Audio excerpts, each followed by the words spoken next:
സാറേ ഈ മലയാളികളുടെ നോൺ വെജ് പ്രേമം അതിനൊരു പ്രധാന കാരണം ചിക്കനാണ്. കാരണം ചിക്കൻ പല രീതിയിൽ വറുത്ത് പൊരിച്ച് പല കമ്പനിക്കാരുടെ അല്ലേ. അപ്പോൾ അതെ. ഈ ചിക്കൻ, ഈ ഇറച്ചിക്കോഴി, അതുപോലെ തന്നെ കോഴിമുട്ട, ഇതൊക്കെ തന്നെ ഒരു വലിയ വിപണന സാധ്യതയുള്ളതാണ്. അപ്പോൾ കേരളത്തേക്കാൾ കൂടുതൽ തമിഴ്നാട്ടിലെ നാമക്കലിൽ നിന്നാണ് ഈ കോഴികളും മുട്ടകളും ഒക്കെ കൂടുതൽ എത്തുന്നതെന്നാണ് കേട്ടിരിക്കുന്നത്. ഇപ്പോൾ ഈ നാമക്കലിൽ നിന്ന് ഖത്തറിലേക്കും ഒമാനിലേക്കും വൻതോതിൽ മുട്ട കയറ്റി അയക്കുകയും ചെയ്തിട്ടുണ്ട്.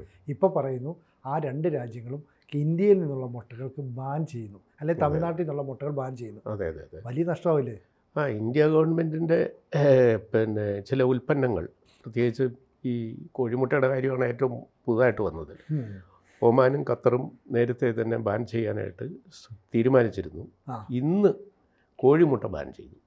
അപ്പോൾ കോഴിമുട്ട നാമക്കൽ പൗൾട്രി ട്രേഡേഴ്സ് ഒരു വലിയ കൺസൈൻമെൻറ്റ് ഒമാനിലേക്ക് അയച്ചിരുന്നു.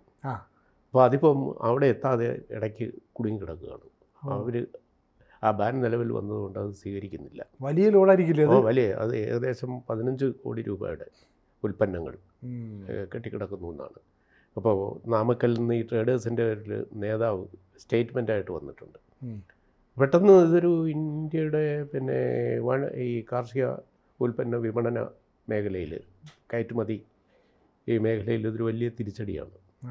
അപ്പോൾ ഗൾഫ് രാഷ്ട്രങ്ങളെല്ലാം ഇനി ഒന്നിന് പിന്നാലെ ഒന്ന് ആയിട്ട് വരും. ഖത്തറാണ് ആദ്യം ഈ സ്റ്റെപ്പ് എടുത്തത്. അതിൻ്റെ പിന്നാലെ ഇപ്പോൾ ഇന്ന് ഒമാനും എടുത്തു. അപ്പോൾ ഇനി അടുത്ത ഏത് സൗദി അറേബ്യ, ദുബായ് തുടങ്ങിയ രാജ്യങ്ങളിലേക്കൊക്കെ ഇത് വരികയാണ്. UAE എല്ലാ രാജ്യങ്ങളും ഇങ്ങനെ ഒരു നിലപാടെടുത്താൽ അത് നമ്മുടെ കയറ്റുമതിക്കൊരു വലിയ തിരിച്ചടിയാവും. അപ്പോൾ അത് കോഴിമുട്ടയുടെ കാര്യത്തിലാണ് ഇപ്പോൾ ഈ തീരുമാനം. എന്താണ് ഇതിൻ്റെ കാരണം എന്ന് ഇതുവരെ വ്യക്തമല്ല. അപ്പം നമ്മുടെ അയൽ സംസ്ഥാനമായ ഇപ്പോൾ നമ്മുടെ തൊട്ടടുത്ത തമിഴ്നാട്ടിലെ ഒരു ജില്ലയാണ് രാമനാഥപുരം. അത് നാമക്കൽ ഏരിയയൊക്കെ ഉൾപ്പെട്ട സ്ഥലങ്ങൾ. അവിടുത്തെ പ്രധാനപ്പെട്ടൊരു ബിസിനസ്സാണിത്, കോഴിയും കോഴിമുട്ടയും. അപ്പം നമ്മുടെ നാട്ടിലെ വിപണിയിലും കൊച്ചിയിലും തിരുവനന്തപുരം മുതൽ കോഴിക്കോട്, കാസർഗോഡ് വരെയൊക്കെ തമിഴ്നാട്ടിൽ നിന്നുള്ള വെളുത്ത മുട്ടയാണ് വരുന്നത്. അതെ അതെ. അപ്പോൾ അത് ഈ അടുത്ത കാലത്ത് അതിന് വില വർദ്ധിക്കുകയും ചെയ്തു. അതെ. അപ്പോൾ ഈ ഗൾഫ് വിപണിയിലെ തിരിച്ചടി ചിലപ്പോൾ ഇനി വില കുറയ്ക്കാനാണോ എന്താണെന്ന് കണ്ടറിയണം. പ്രത്യേകിച്ച് ഈ ക്രിസ്മസ് വിപണന സീസൺ അടുത്ത് വരുന്ന ഈ സന്ദർഭത്തിൽ ഇത് കർഷകരെ സംബന്ധിച്ചിടത്തോളം വലിയൊരു തിരിച്ചടിയാണ്. അതുമാത്രമല്ല നമ്മുടെ വിദേശ നാണയ സമ്പാദനത്തിലും ഒരു ചെറിയ കോട്ടം സംഭവിക്കും.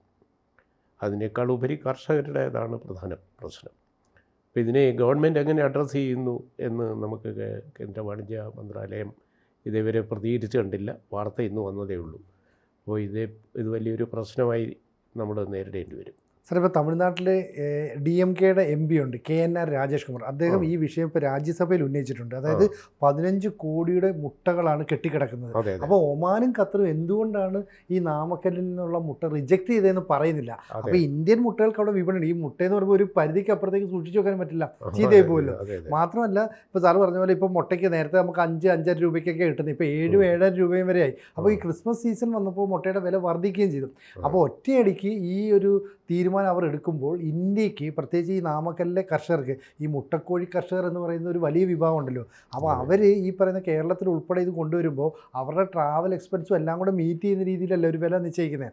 അപ്പോൾ ഇത്രയും വില കൊടുത്ത് ഇവർ ഈ കാർഗോ വഴി ഇത് ഈ 2 രാജ്യങ്ങളിലേക്ക് എത്തിക്കുന്നു. അപ്പം അറബ് രാജ്യങ്ങളിലേക്ക് എത്തിക്കുമ്പോൾ അറബ് രാജ്യങ്ങൾ അത് റിജക്റ്റ് ചെയ്യുക എന്ന് പറഞ്ഞാൽ മറ്റു പല സംസ്ഥാനങ്ങളും മറ്റു പല സ്റ്റേറ്റുകളും ഇതുപോലെ രാജ്യങ്ങളും ഒക്കെ ഇതുപോലെ ഈ നമ്മുടെ മുട്ടകൾ ആഗ്രഹിക്കുന്നുണ്ടെങ്കിൽ അവർക്കും ഒരു സംശയത്തിനിട നൽകില്ല ഇങ്ങനൊരു. അത് മൊത്തത്തിൽ നമ്മുടെ രാജ്യാന്തര വിപണിയെ ബാധിക്കും. വേറെ ഏതെങ്കിലും രാജ്യത്തേക്ക് നമ്മൾ അയക്കുന്നുണ്ടോ എന്ന് അറിയില്ല. അപ്പോൾ അവിടെയൊക്കെ ഈ തിരിച്ചടി ഉണ്ടാവും. ഈ പൗൾട്രി പ്രോഡക്ട്സ് ഏതൊക്കെ രാജ്യത്ത് പോകുന്നു എന്നറിയില്ല. പക്ഷേ മീറ്റ് ധാരാളം സ്ഥലങ്ങളിലേക്ക് ഗൾഫിന് പുറമേയുള്ള രാജ്യങ്ങളിലും പോകുന്നുണ്ട്, ബഫല്ലോ മീറ്റൊക്കെ. അപ്പോൾ അത് ഇന്ത്യക്ക് വലിയൊരു കയറ്റുമതിയാണ്. അത് ആണല്ലേ ഈ കൗ സ്ലോട്ടർ ബാനൊക്കെ വന്നപ്പോൾ ഈ കാര്യം ഇതിൻ്റെ എക്കോണമി പറയുമായിരുന്നു ആളുകൾ. അപ്പോൾ ഇപ്പോഴത്തെ സന്ദർഭത്തിൽ മുട്ടയ്ക്ക് മാത്രമാണോ, മുട്ട അങ്ങനെ ബാൻ ചെയ്യാൻ എന്തെങ്കിലും ബയോളജിക്കൽ റീസൺ ഉണ്ടോ, എന്താണെന്നുള്ളത് ഒമാൻ വെളിപ്പെടുത്തണം. ഇനി ഖത്തറും ഒമാനും പറഞ്ഞിട്ടില്ല. ഇപ്പോൾ ഇന്ന് ഒരു DMK MP ഇത് പാർലമെൻറ്റിൽ പറഞ്ഞു. അതിന് ശേഷമാണ് ഈ ട്രേഡേഴ്സിൻ്റെ സംഘടനാ നേതാക്കളും രംഗത്ത് വന്നിട്ടുണ്ട്. സാർ, ഈ കോഴി മുട്ട മാത്രമല്ല, ഇറച്ചിക്കോഴികൾ സാധാരണ ഇതിൽ അറിയില്ല, നമ്മുടെ നാട്ടിലേക്ക് കൂടുതൽ ഇറച്ചിക്കോഴികൾ വരുന്നത് തമിഴ്നാട്ടിൽ നിന്നാണ്. അപ്പോൾ വൻതോതിൽ ഇറച്ചിക്കോഴി വരുമ്പോൾ ഇപ്പോൾ നമ്മുടെ നാട്ടിലേക്ക് ഒരു കാലാവസ്ഥ വെച്ച് പറയുകയാണെങ്കിൽ ഈ ശബരിമല മണ്ഡല സീസണൊക്കെ തുടങ്ങി കഴിഞ്ഞാൽ കോഴി വില ഒന്ന് കുറയും. ഏതാണ്ട് 79 രൂപ 80 രൂപയ്ക്ക് വരെ നമുക്ക് 1 കിലോയ്ക്ക് ചിക്കൻ കിട്ടിയിരുന്നു. ഇപ്പോൾ അത് കൂടി ഏതാണ്ട് 100 110 വരെയൊക്കെ ആയി. അപ്പോൾ ഈ 110 ആയെങ്കിലും വേണ്ടത്ര ചിക്കൻ നമുക്ക് കിട്ടുന്നില്ല. അതാണ്ട് ഒരു ഇത്ര സമയം കഴിഞ്ഞാൽ പിന്നെ നമുക്ക് ചിക്കൻ എന്താണ് അവരോട് ചോദിച്ചാൽ പറയുന്നു, ആവശ്യത്തിന് ചിക്കൻ ലോഡ് ഞങ്ങൾക്ക് വരുന്നില്ല. അതിന് അവർ മുൻകൂട്ടി പറയുന്ന കാര്യം, ക്രിസ്മസ് സീസൺ വരുമ്പോൾ ചിക്കന് വില കൂടാം. കാരണം ഈ നോൺ വെജ് വിഭവങ്ങൾക്കൊരു ഡിമാൻഡ് കൂടുതലാണല്ലോ. മാത്രമല്ല അത് സ്കൂളൊക്കെ അടച്ചു വരുമ്പം എല്ലാവരും വെക്കേഷൻ കാലമാണ്, അപ്പോൾ ഇതിന് ഡിമാൻഡ് കൂടും. ആ സമയത്തേക്ക് വിൽക്കാനായിട്ട് കൂട്ടിവെക്കും. പക്ഷേ ഇറച്ചിക്കോഴിയുടെ വളർത്തൽ എന്ന് പറയുന്നത് 41 ദിവസം. ഈ 41 ദിവസം കഴിയുന്ന ഓരോ ദിവസവും ഈ കോഴി തന്നെ വിടങ്ങ് ചത്തുപോകും. മാത്രമല്ല ഈ കോഴിക്ക് വേണ്ടിയിട്ട് ഒരു പ്രത്യേക ഫുഡാണ് കൊടുക്കുന്നത്, കോഴിത്തീറ്റ എന്ന് പറയുന്നത്. ആ ഫുഡ് കൊടുത്തിട്ടേ ഇവർക്ക് മുന്നോട്ട് കൊണ്ടുപോകാൻ പറ്റുള്ളൂ. ആ തീറ്റ എന്ന് പറഞ്ഞാൽ അതിൻ്റെ വലിയ ചിലവ് വരുന്നതുമാണ്. അപ്പോൾ ഇത്തരത്തിൽ ഈ കോഴികളെയൊക്കെ പിടിച്ചു വെച്ച് ഒരു കൃത്രിമ ലാഭം ഉണ്ടാക്കാൻ വേണ്ടി ഒരു കൂട്ടർ ശ്രമിക്കുമ്പോൾ മറ്റൊരു ഭാഗത്തൂടെ ഈ കോഴിമുട്ടയ്ക്ക് ഡിമാൻഡ് ഇല്ലാതെ പ്രശ്നങ്ങളും അഭിമുഖീകരിക്കേണ്ടി വരികയല്ലേ ചെയ്യുന്നത്. അതെ അതെ, അത് തീർച്ചയായിട്ടും വലിയൊരു ഇഷ്യൂ ആണ്. പിന്നെ ഈ ഇതിൻ്റെ മാംസമായിട്ടായിരിക്കും അഥവാ പുറത്തേക്ക് കയറ്റി അയക്കുന്നുണ്ട്. ഈ കോഴിയെ ജീവനുള്ള പക്ഷികളായിട്ട് അയക്കാൻ പറ്റില്ല. ഡ്രസ് ചെയ്ത് അല്ലേ? ഡ്രസ് ചെയ്തായിരിക്കും വയ്ക്കുന്നത്. അങ്ങനെ പോകുന്നുണ്ടെങ്കിൽ. കാരണം വിദേശത്തൊക്കെ അതിന് ഭയങ്കര സ്റ്റാൻഡേർഡൈസേഷനാണ്. നമ്മുടെ ഇവിടുത്തെ പോലെ ഈ കൊണ്ടുവന്ന് തുറന്ന പിന്നെ വലിയ ട്രക്കിൽ കൊണ്ടുവന്ന് വിൽപ്പന കേന്ദ്രങ്ങളിൽ വിതരണം ചെയ്യുന്ന രീതിയൊന്നും അവിടെ പറ്റില്ല, അനുവദിക്കത്തില്ല. ഇപ്പോൾ യൂറോപ്പിലൊക്കെ ആണെങ്കിൽ ഇവിടുന്ന് ഇതിൻ്റെ ആവശ്യം തന്നെ ഇല്ല. അവിടെ ധാരാളം പൗൾട്രി ഫാംസ് ഉണ്ട്.